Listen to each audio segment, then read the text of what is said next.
How to enable and use Google Chrome flags. Hello everyone, welcome to this channel. I'm here to help you out today. So without any delay, let's get started. So first of all, make sure you have stable Wi-Fi connection on your device, and after that launch the Chrome browser. Make sure that you're logged into your account on the Chrome browser, and as you do that, simply tap on the search bar and simply search for Chrome flags. So this is the URL that you need to write in. So let's tap on it and you'll be able to see all the flags that are available for Google Chrome.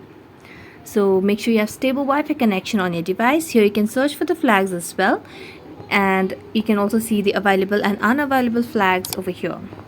So if you want to enable any of these flags, simply tap on the default option, and here you get the option to enable and disable. So if you want to enable this, tap on enabled, and that's it. And if you want to disable it, simply go to the same process and tap on disabled. That's it.